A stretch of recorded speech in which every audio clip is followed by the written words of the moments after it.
경기도 양평의 한 국도변. 오늘 새벽 4시 10분쯤 이곳에서 10대 고등학생 4명이 탄 차가 전신줄을 들이받고 뒤집혔습니다. 이 사고로 2명이 사망하고 2명은 크게 다쳐 병원에서 치료를 받고 있습니다. 사고 현장에 부서진 차량의 잔해들이 곳곳에 널브러져 있는데 사고 당시 충격이 얼마나 컸는지 짐작할 수 있습니다. 경찰 조사 결과 이들은 면허 없이 운전하다 사고를 낸 걸로 파악됐는데 사고 차량은 10대 사망자 어머니의 걸로 확인됐습니다. 경찰은 탑승자 모두 음주 상태는 아니었던 걸로 판단하고 국과수에 차량 정밀 감식을 의뢰해 정확한 사고 원인을 조사할 방침입니다. 세종시에 사는 A씨는 황망한 사고로 최근 80대 어머니를 잃었습니다. 지난 8월 1일 오후 7시쯤 인도 위를 달리던 전동 킥보드가 건널목 보행 신호를 기다리던 80대 어머니를 들이받은 겁니다.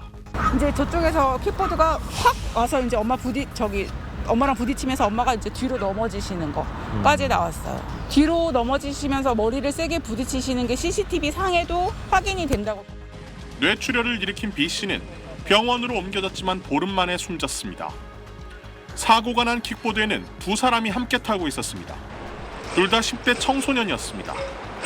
킥보드 운전은 오토바이 같은 원동기 면허를 최소한 소지해야 합니다. 또 인도로 통행해선 안 되고 2인 이상 탑승도 금지돼 있는데 이를 모두 어긴 상태였습니다. 앞에 가해 학생, 그러니까 과실이 제일 많았던 그 운전자 학생은 킥보드를 이렇게 잡고 있었고 그 뒤에 친구가 매달려서 같이 가고 있었고요.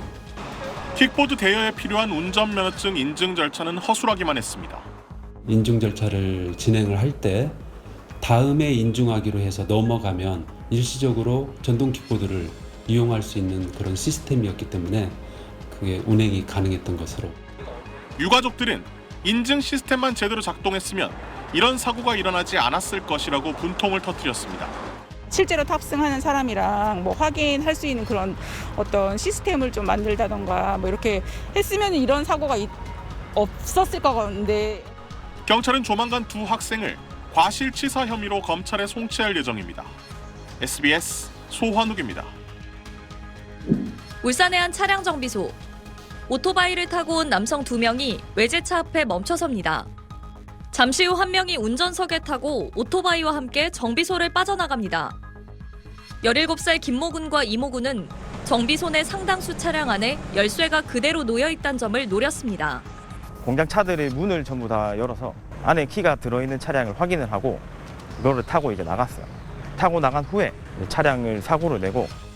반나절 동안 시내를 누비던 이들은 오토바이를 친 뒤 도난차를 검문하려던 순찰차까지 들이받고 경주로 달아났습니다.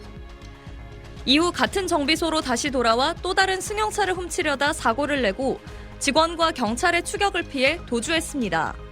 울산에서 경주까지 2시간 동안 이어진 추격전은 이곳 농로에 10대들이 탄 오토바이가 빠지면서 끝이 났습니다.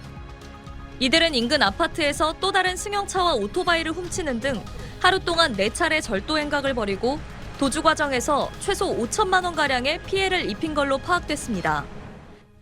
경찰은 이모 군을 특수절도와 도로교통법상 무면허 운전 등의 혐의로 구속했습니다. UBC 뉴스 김예은입니다.